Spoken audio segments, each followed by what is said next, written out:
आप नमाज़ पढ़ रहे हैं, घड़ी देखेंगे, इमाम साहब सूरह बकरा पढ़ना शुरू कर दिए, अब आप घड़ी देखें कितनी लंबी सूरत पढ़ रहा है।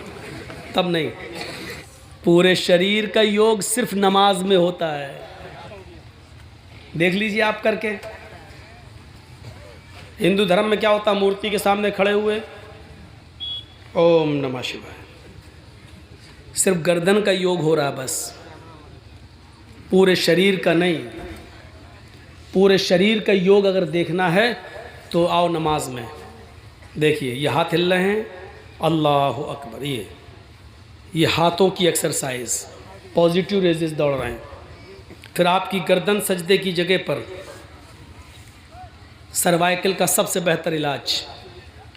लेकिन ऐसा ना, ऐसे करेंगे आप ऐसा, अल्लाह अकबर। अब देखिए आप नीचे सजदे की जगह पर आप रहिए, 1 मिनट खड़े रहिए। ये गर्दन की एक्सरसाइज, सर्वाइकल का बेहतरीन इलाज।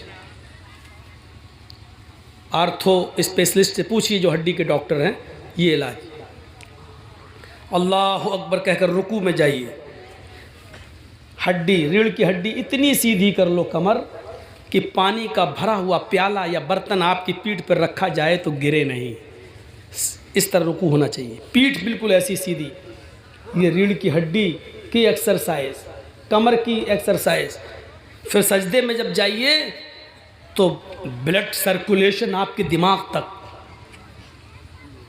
ब्रेन हेमरेज नहीं होगा उस आदमी को जो 5 वक्त की नमाज पढ़ता है। क्यों? क्योंकि 5 वक्त इंसान जब सजदा करेगा तो सजदा एक ऐसी जगह, आप खड़े हैं, सर्कुलेशन ब्लड का दिमाग तक नहीं जा पा रहा है, या जो स्पीड आपके दिमाग को खून की चाहिए, खून की जो रगें हैं दिमाग की, वहाँ जो खून पहुँचना चाहिए जितना, हालत स्टैंडिंग में खड़े होने की हालत में नहीं पहुँच रहा। जब आप सजदा कर रहे हैं तो ब्लड का सर्कुलेशन आपकी दिमाग की नसों तक पहुँच रहा है। ये ब्रेन हेमरेज से आपको बचाता है और आपके दिमाग और भूल चूक की बीमारी से आपको दूर रखता है। ये पूरे शरीर का एक्सरसाइज सिर्फ नमाज के अंदर। योगी उज्जित सततमात्मानम है अर्जुन, जब ईश्वर की पूजा करो तो पूरे शरीर का योग कर लो, पूरे शरीर की एक्सरसाइज कर लो। सततमात्मानम, और इसको हमेशा पकड़े रहो, कभी मत छोड़ो। राह से स्थित, अगर एक भी टाइम छोड़ दिया तो तुम स्थित न रहोगे, कायम न रहोगे, धर्म पर जमे नहीं रहोगे। मन तरक सलात मुतअम्मिदन फक़द कफ़र, अगर कसदत जान बूझ कर नमाज छोड़ी जिसने, उसने कुफ्र किया। एकाकी है अर्जुन, जब ईश्वर की पूजा के लिए खड़े हो तो एक ईश्वर के सामने खड़े हो जाओ, एकाकी एक अल्लाह के सामने खड़े हो जाओ। यच्चत्तात्मा, और अपनी आत्मा को उसी की तरफ लगा दो, पूरा दिमाग उसी की तरफ लगा दो। देखिए अल्लाह अकबर, पूरा दिमाग वही लगना चाहिए, ऐसे ऐसे नहीं। यच्चत्तात्मा, अपनी आत्मा को उसी की तरफ लगा दो। यच्चत्तात्मा, निराशीर, सबसे निराश हो जाओ, सबसे नाउम्मीद हो जाओ, लेकिन ऊपर वाले से निराश मत होना, क्योंकि उसी के सामने खड़े हो, वो तुम्हें सब कुछ देगा। परिग्रह, वही तुम्हें देगा, वही तुम्हारी झोली भरने वाला है। सबसे निराश हो जाना, लेकिन उससे नहीं। हृदय नमः, जब खड़े हो तो अपने हृदय, सीने पे हाथ रख लेना। हिंदू भाई यूँ रख लेते हैं, आपने देखा होगा ना, हृदय, ये सीने पे हाथ रखते हैं। ओम भूर्भुवः स्वः, सीने पे। हम लोग भी सीने पर रखते हैं, बहुत से लोग नमाज पढ़ते हैं तो नीचे भी रखते हैं, अपना अपना है, कर रहे हैं। ये दौर नहीं है किसी के ख़िलाफ़ बोलने का। इस वक्त हमें और आपको सबको एक प्लेटफार्म पे आने की ज़रूरत है। ये मौका नहीं है मसलकों के झगड़े में उलझने का। बहुत लड़ चुके हैं हम और आप, अब अल्लाह के वास्ते एक प्लेटफार्म पे आ जाइए। अपने आपसी झगड़े छोड़कर, यूपी में फार्मूला इस्तेमाल किया जा रहा है, मुसलमानों को आपस में लड़ाया जाए। अल्लाह करे कि यूपी वालों को बंगाल वालों की तरह अकल आ जाए। अल्लाह करे कि यूपी वालों को बंगाल वालों से इबरत मिल जाए और बंगालियों से कुछ सीख कर एक प्लेटफार्म पे आ जाएं। अगर वहाँ एक हो गए तो इंशाअल्लाह सेकुलर पार्टी आ सकती है। और अगर हम बट गए तो मैंने कभी कहा था कि तुम तो राजा नहीं बन सकते हो, मुसलमानों तुम तो राजा नहीं बन सकते हो, लेकिन हकीकत ये भी है कि तुम्हारे बिना कोई दूसरा भी राजा नहीं बन सकता है। अगर तुम अपनी ताकत को पहचान लो तो वहाँ बांटने की कोशिश की जा रही है, बंटवारा किया जा रहा है, मसलकों में भी बांटने की कोशिश की जा रही है। अल्लाह ताला हम तमाम मुसलमान भाइयों को एक प्लेटफार्म पे कायम फरमा दें। इस वक्त इस दुआ की ज़रूरत है। तो कोई ऊपर बांधता है, कोई नीचे बांधता है, लेकिन हृदय, कृष्ण जी क्या कहते हैं, सीने पे हाथ रख लो, नमा, सर सजदे की जगह पे झुका लो, नमा, सर नीचे झुका लो, हृदय नमा। और उसके बाद क्या पढ़ो, महिदेवस्य सवितु परिष्टुति वसुर्दयमाना नए सुपथराय आसमान। मंत्र भी देखिए, अपने हाथों को सीने पे रख लो, हिंदू ऐसे रखता है, हम लोग ऐसे रख लेते हैं। नमा, अपनी आंखों को सजदे की जगह पर नीचे झुका लो। उसके बाद ये मंत्र पढ़ो, मही देवस्य, मही महान है, देवस्य हमारा देवता, महान है हमारा वो देवता, सवितु जिसके लिए सारी की सारी, सवितु सब, परिष्टुति प्रशंसा है, तारीफ है, महान है हमारा वो देवता जिसके लिए सारी की सारी तारीफ है। हम लोग क्या पढ़ते हैं, अल्हम्दुलिल्लाहि रब्बिल आलमीन, तमाम तारीफें उस अल्लाह के लिए जो दोनों जहान का पालने वाला है। देख रहे हैं आप, मंत्र को देखिए और कुरान की आयत देखिए, दिल से ये शेर निकलता है, कौन कहता है हम तुम में जुदाई होगी, कौन कहता है हम तुम में जुदाई होगी, ये हवाई तो किसी दुश्मन ने उड़ाई होगी। हिंदू भाइयों, इस्लाम के अध्ययन करो, इस्लाम की शीतल छाया में आओ। जैसे हमने तुम्हारी किताबें पढ़ी, तुम हमारे कुरान को पढ़ो, नबी के फरमान को पढ़ो, तुम्हें बहुत कुछ सीखने को मिलेगा। कौन कहता है हम तुम में जुदाई होगी, ये हवा तो किसी दुश्मन ने उड़ाई होगी। हाँ, हम थोड़ा सा ये चेंजिंग करके ये कह सकते हैं, अगर वो शायर जिंदा होता तो मौजरत चाह लेते, क्षमा मांग लेते। उसके शेर में थोड़ी सी चेंजिंग करता हूँ, कौन कहता है हम तुम में जुदाई होगी, ये हवा तो योगी और मोदी ने उड़ाई होगी। यही लोग तो चाहते हैं कि हम लोग एक ना हो, हम और आप एक हैं, भाषाएं बदली हुई हैं लेकिन शिक्षा एक है। कृष्ण जी अर्जुन से कह रहे हैं, उसके बाद ये मंत्र पढ़ो, बसुर दयामाना, वो बड़ा कृपालु और दयावान है। हम क्या पढ़ते हैं, अर्रहमान अर्रहीम, वो बड़ा मेहरबान इंतहाई रहम करने वाला है।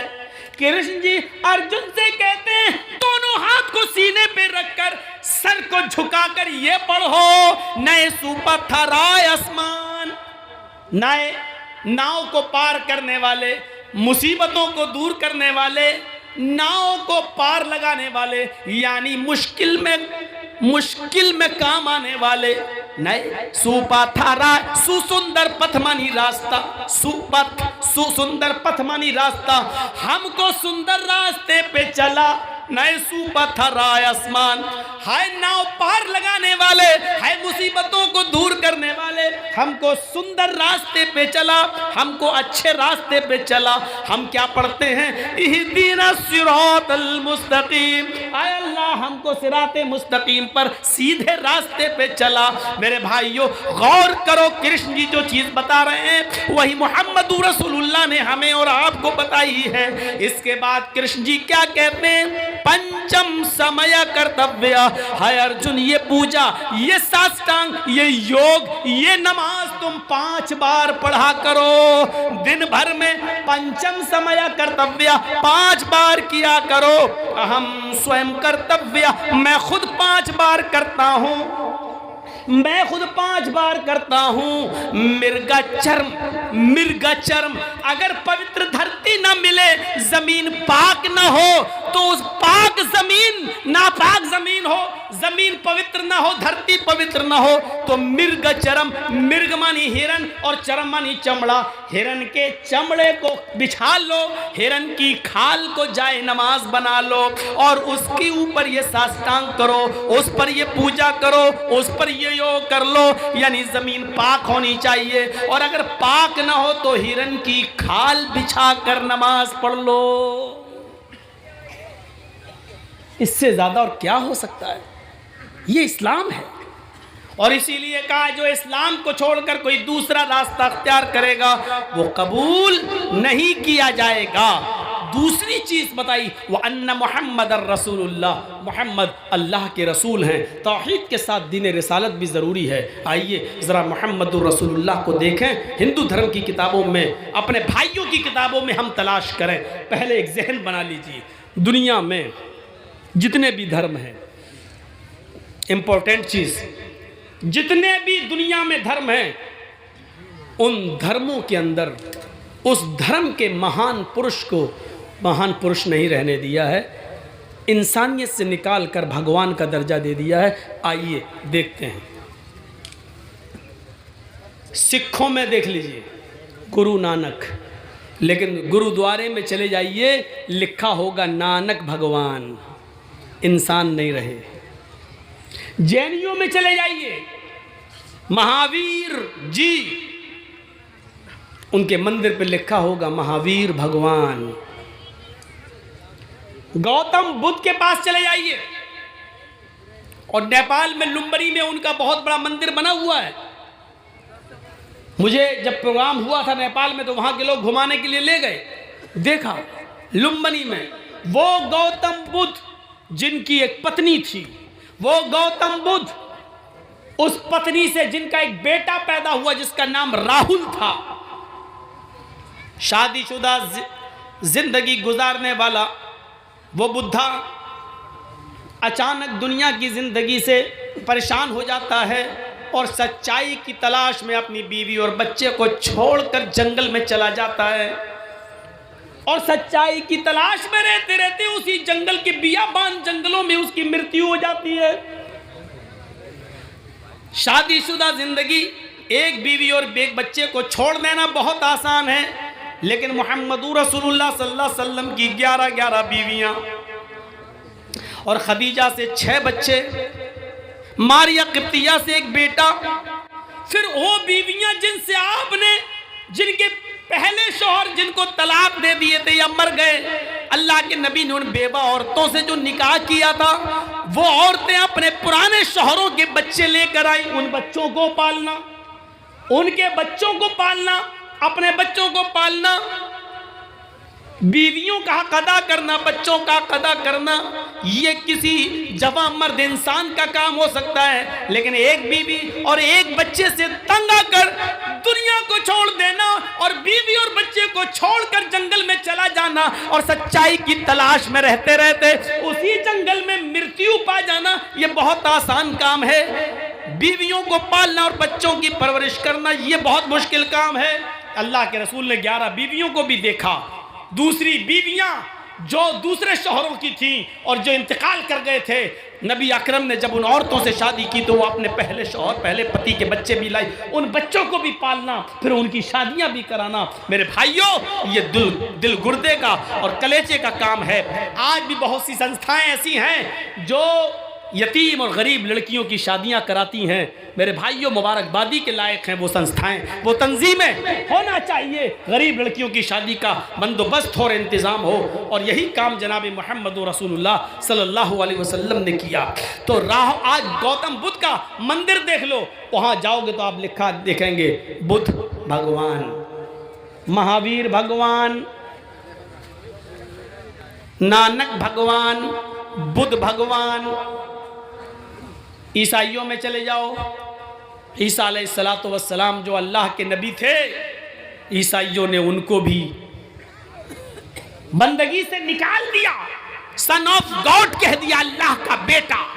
बल्कि ईसाइयों का एक तबका और एक फिरका तो 3/1 और 1/3 तस्लीस का कायल है। 3/1 1/3 यानी ईसा, मरियम और अल्लाह, ये तीनों एक हैं और एक ही तीन हैं। ईसा ही अल्लाह है, ईसा ही मरियम है, मरियम ही ईसा है, मरियम ही अल्लाह है, अल्लाह ही ईसा है, अल्लाह ही मरियम है। यानी एक तीन है, तीन एक है। ये ईसाइयों में ये चला आया। सन ऑफ गॉड, अल्लाह का बेटा।